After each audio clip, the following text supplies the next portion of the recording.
If you thought government tenders were complicated, wait until you hear what just went down in this intense exchange.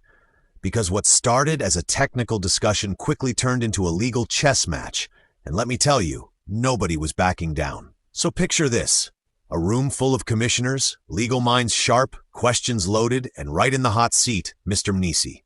Calm, composed, but under serious pressure. And then comes the question that sets the tone for everything that follows. But before we break it down, let's listen to what they said. Don't forget to give us a like, share, and subscribe. Now let's get to the video.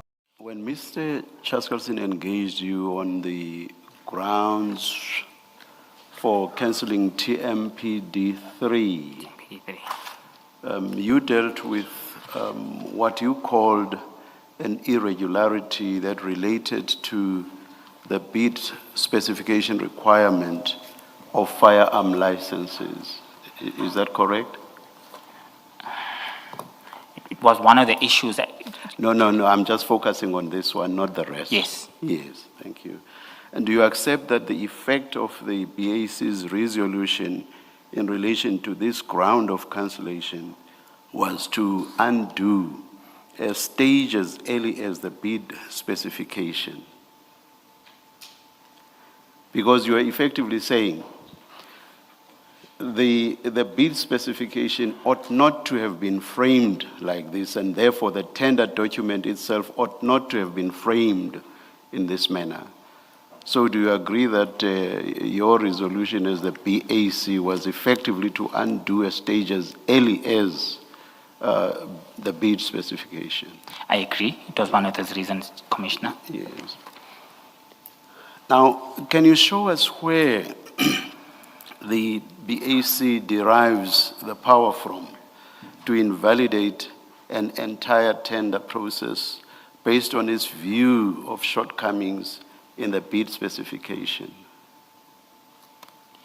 Chair, this particular matter was not invalidated by the BAC. The BEC brought a report with these resolutions already there that the tender must be cancelled. The BAC assessed and found additional matters which were added, and it's the three requirements that you just made reference to. I'm asking you now. about the power. Can you just say, I may be wrong, as you seem to be suggesting, that it was the BAC that effectively, in fact, you've already agreed that it was the BAC that effectively upended the process going back to the bid specification.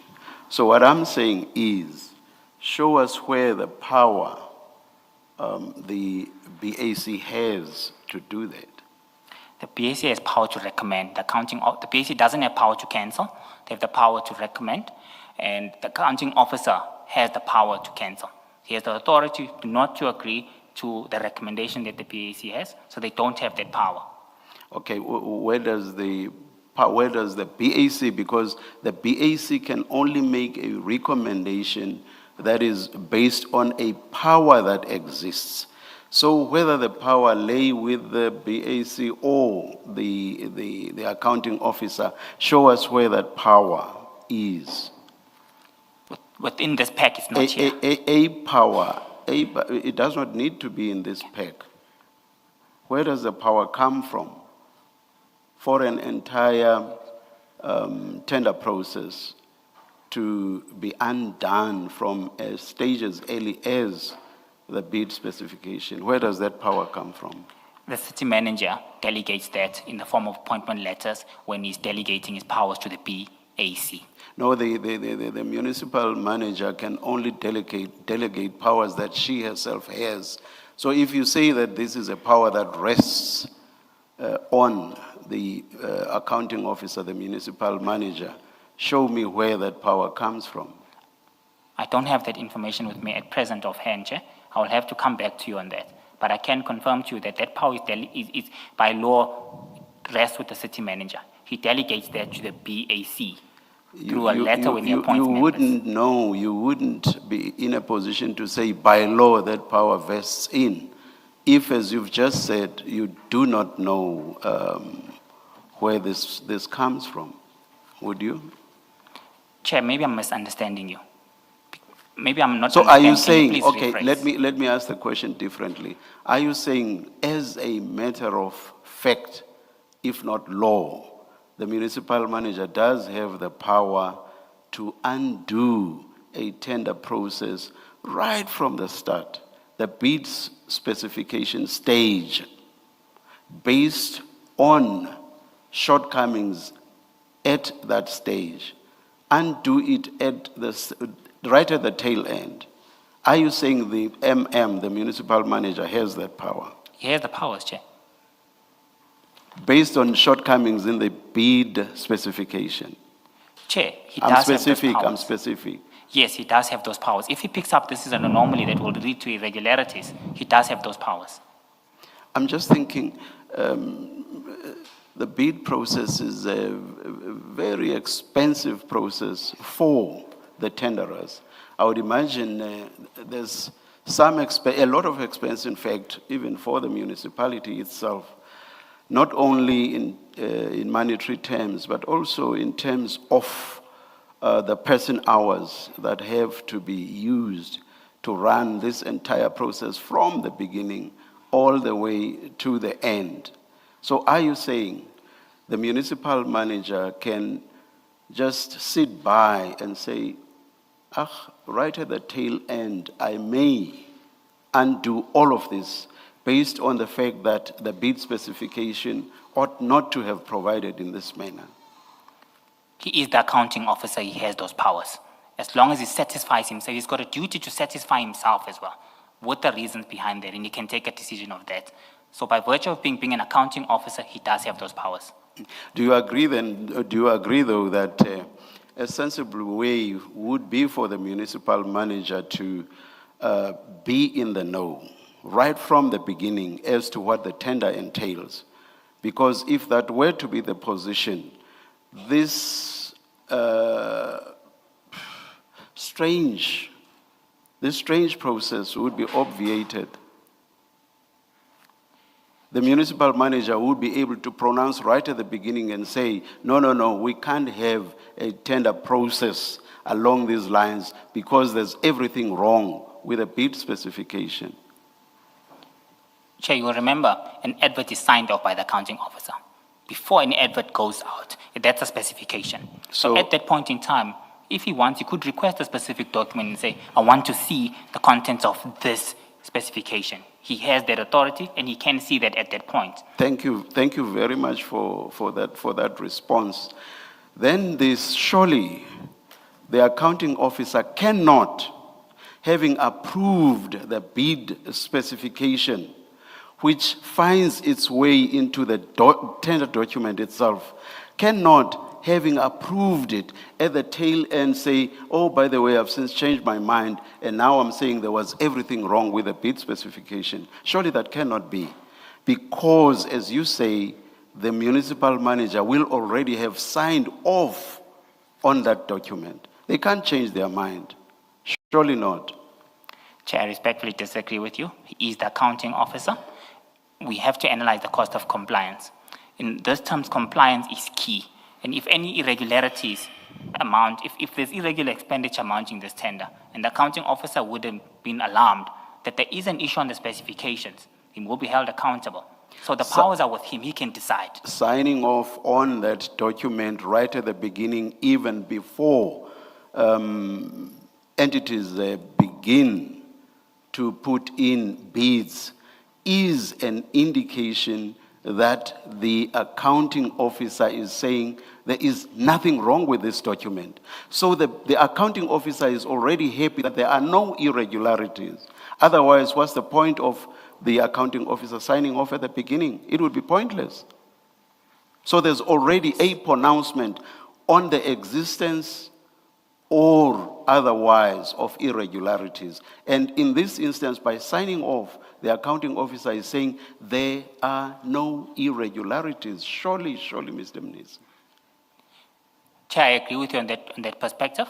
He would sign it off. He might not have picked up any irregularities. And just to add practically how it happens, these are delegated functions. So we rely on the work that the bid specification committee would have done. In practice, he does not request to review each terms of reference of the tender document, nor do I request that. We rely on the work of the BSC, the Bid Specification but it Committee. goes beyond the bid, it goes beyond the bid specification committee. It goes to the person who actually takes the final decisions on these matters, and that person takes a decision right at the beginning and says, everything is in order here. That's the last point on that one, but you may comment, I'll move on. Chair, the accounting officer is ultimately responsible for the procurement environment of the city. He's ultimately responsible for ensuring that bid specifications are in place. The functions are delegated. He trusts the work of the BSC. As a result of them being constituted by members of the department, specialists within supply chain management, I rely on their work as well. At the tail end of that process, if we identify an irregularity, we can't ignore that, even though we had signed on it previously. So the accounting officer, on the recommendations of BAC, then takes that decision after analyzing that. It's a sore point to experience, Chair, but it's necessary in order to avoid irregular expenditure. I wouldn't want irregular expenditure to be recovered for me as a result of overlooking a matter of this nature. I can recommend to the accounting officer, he still has the duty to evaluate those reasons, concur or refer them back. In this instance, he concurred with the reasons, and he approved. Just one. There's a fancy Latin term, Mr. Mnisi, that says that an organ of state cannot revisit their decision if they are functus officio, which means basically that once an organ of state has taken, which would be the accounting officer here, once an organ of state has taken a decision on something, they do not have the power to revisit that decision. They would have to go elsewhere, court to be specific, to say, oh, by the way, I made a mistake by signing off on that document. Court, can you please set it aside? On what you are saying, which is the accounting officer is assisted by all the actors at these various stages and can then take a decision at the tail end, surely that has nothing to do with what the accounting officer has already signed off on. It will be whatever happens in accordance with what the accounting officer has already signed off on. Cannot revisit the decision on that aspect. Do you want to comment? With your permission, yes, please, Chair. Firstly, in terms of the difficult legal terms that you had raised, I'm not aware of them. And of course, I'll request my legal team to help me clarify that if needs be. However, in the second aspect, I can confirm, I can comment on that, that the procurement process, Chairperson, is looked at holistically. Even if you pick up an error from the beginning of the process, you have a duty to raise that. If it's an error that's valid, that might lead to irregularity, you can't ignore that. We do take a decision to cancel that bid. We then leave that onus on any supplier who says, no, but you shouldn't have canceled this bid, because we make that public as well. Bidders ask us what happened in this, we'll inform them this was canceled because of these reasons. If a bidder chooses to take the city to court, we'll then deal with it at that stage. That's the process that we follow at the city from a practical perspective. I asked my question about an empowering prescript without the knowledge of what you later told us, which is that the accounting officer signs off right at the beginning. Let me repeat my question, but adding to it what you told us. Is there any prescript that entitles the municipal manager to revisit and alter a decision on the bid specification? Can the municipality in law undo that decision? Is there a specific prescript that you can show us in that regard? I think I can refer you to the city supply chain management policy. Yes. On that policy, it's clause 11, which terms evaluation of bids, clause 7. Which says what? Because the very reference to evaluation does not seem to have anything to do with the municipal manager undoing the bid specification. That clause, You are talking evaluation. that clause guides the cancellation of bids. In terms of cancellation of bids, That still says nothing about the power of the municipal manager to undo a bid specification. Chair, like I said, the accounting officer is responsible for managing the city in all respects. He has Okay. the powers to ensure Let's leave it. I'm not done, but Commissioner Baloyi wants to engage you on this. Yes.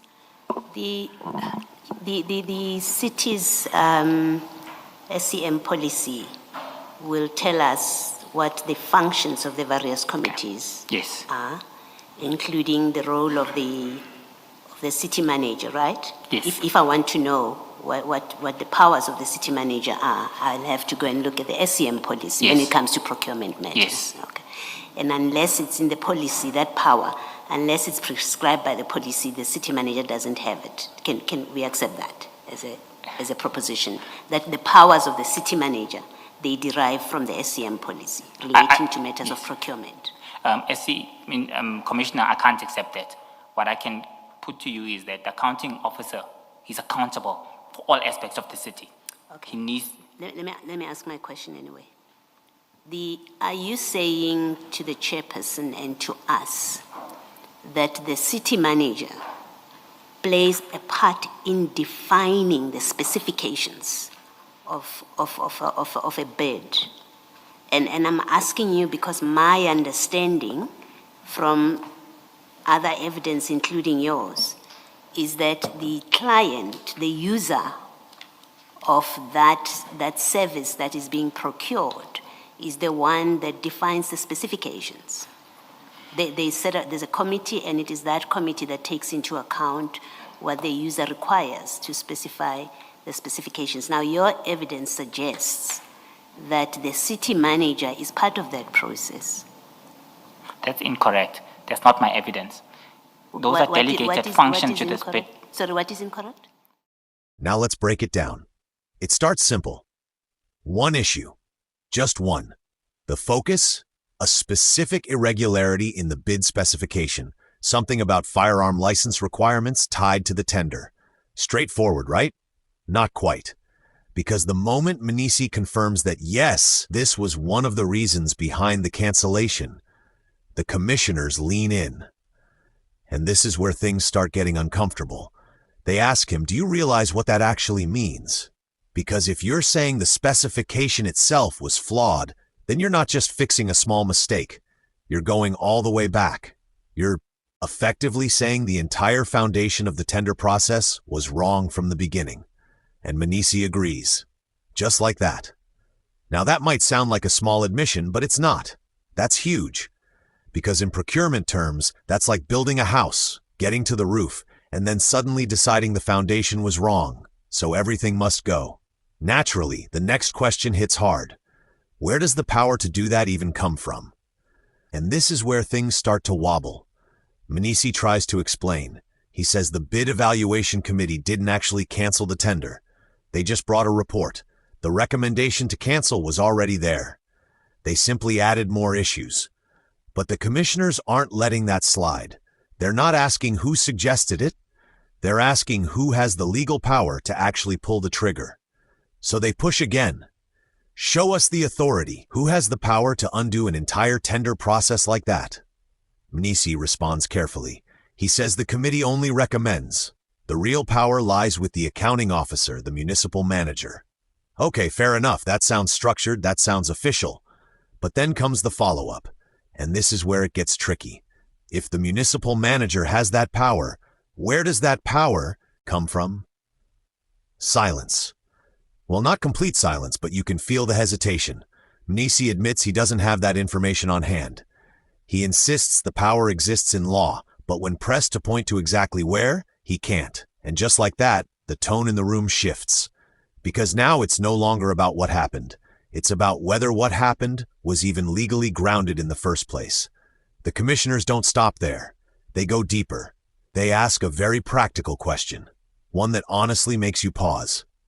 If the municipal manager can cancel a tender at the very end because of issues in the specification, then what's the point of approving the specification at the beginning? Think about it. You sign off on the document, you say everything is fine. Companies spend time, money, and resources preparing bids. The city itself invests hours into the process. And then at the final stage, you turn around and say, actually, never mind, there was a problem from the start. That's not just inefficient, that's chaotic. But Mnisi stands his ground. He says the accounting officer has a duty. If an irregularity is discovered, even late, it cannot be ignored. Compliance comes first. Avoiding irregular expenditure is critical. And if that means canceling the process, then so be it. And you can see his point. Nobody wants to be responsible for unlawful spending. Nobody wants to sign off on something that could come back later as a scandal. But the commissioners aren't convinced. They bring up something powerful, a legal principle. One of those Latin phrases that always sound intimidating but carry serious weight. Functus officio. In simple terms, once a decision has been made, you can't just go back and change it. Not like flipping a switch. If you made a mistake, you don't fix it internally. You go to court. And suddenly, the entire situation becomes even more complicated. Because now the question is this. If the municipal manager already approved the specification at the start, can they legally revisit that decision later and say it was wrong? Mnisi admits he's not familiar with the legal term. He doesn't try to bluff his way through it. Instead, he leans on practical reality. He says procurement is looked at as a whole. If an error is discovered at any stage, it must be addressed. Ignoring it would be worse. And again, from a practical standpoint, that makes sense. But legally, that's exactly what's being challenged here. The commissioners push one last time. They ask for a specific rule, a prescript, something written down that clearly gives the municipal manager the authority to reverse a decision on the bid specification. Mnisi points to the supply chain management policy. He mentions clauses related to bid evaluation and cancellation. But the commissioners aren't satisfied, because those clauses talk about evaluating bids, not rewriting the past. And that's the key issue here. There's a difference between stopping a process because something went wrong and going back to the very beginning and saying the entire setup was flawed. And that difference matters. A lot. Then another commissioner steps in and takes a different angle. He says, look, if the city manager's powers come from the policy, then unless that power is clearly written there, it doesn't exist. Simple logic. But Mnisi doesn't fully agree. He insists the accounting officer has broader responsibility for the entire city, not just what's written in one policy. And just like that, we're no longer just talking about a tender. We're talking about the limits of authority, about where power begins and where it ends, about the gap between what is done in practice and what is supported in law. And if you think about it, this is bigger than one case, because situations like this happen more often than people realize. Decisions are made, processes move forward, and then somewhere along the line, something doesn't add up. And suddenly, everyone has to figure out whether they're fixing a mistake or creating a bigger one. What makes this exchange so fascinating is that nobody here is being reckless. Mnisi is trying to avoid irregular expenditure. He's trying to protect the system. The commissioners are trying to ensure that power is exercised within the law. Both sides are, in their own way, trying to do the right thing. But the tension comes from the gap between intention and authority. Just because something feels necessary doesn't always mean it's legally justified. And just because something is legally complex doesn't mean it should be ignored. So you end up with this back and forth, this push and pull, this moment where governance, law, and real-world practice collide. And honestly, it leaves you with a question. What's more dangerous? Allowing a flawed process to continue, or stopping it in a way that might not be fully supported by law? Because either way, there are consequences. And that's exactly why conversations like this matter. They force clarity, they expose uncertainty, and sometimes they reveal just how fragile these systems can be when put under pressure. By the end of the exchange, nothing is neatly resolved. There's no dramatic conclusion, no clear winner, just a lot of important questions hanging in the air. And maybe that's the point, because in situations like this, the real outcome isn't always what's decided in the room. It's what happens next.